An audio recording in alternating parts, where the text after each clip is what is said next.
Nanig sa kuha ng CCTV ang isang sasakyan pasado 2:00 ng madaling araw noong Martes, June 23. Maya-maya pa, makikita ang mabilis na pag-atras ng isang puting sasakyan hanggang sa may mabangga ito. Pero imbis na bumaba, pumalipas ang kanyang sasakyan na tila walang nangyari. Kita pa ang pinsalang natamo ng sasakyan nang humarurot ito. Ang nabanggang tila yero, roll-up door na pala ng isang auto shop. Sa lakas ng impact, nabasag ang mga stante ng auto shop, yupi rin ang roll-up at ang masaklap, may mga nasira pang paninda. Tulog po ako nung time na yon, and then maraming tumatawag sa akin ng mga pulis na binangga daw yung shop ko.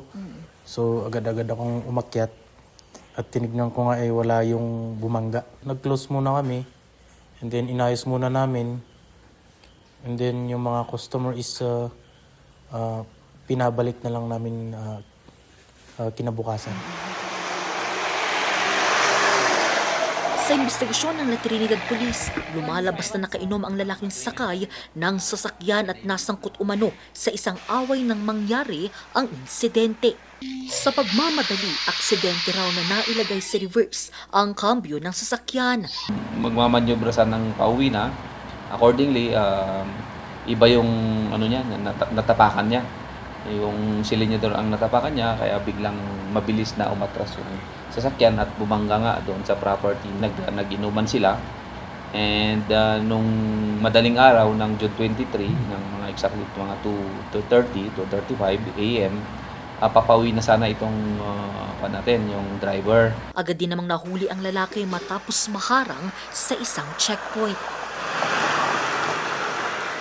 Aabot sa 300,000 pesos ang halaga ng nasirang mga gamit. Sa ngayon, pansamantalang nakalaya ang sospek matapos idaan sa areglo ang kaso. Pero posible pa rin maharap sa reklamong reckless imprudence resulting to damage to property ang sospek kung sakaling hindi ito tumapad sa kanilang napagkasunduan. Angel Arquero para sa Nation on the Move.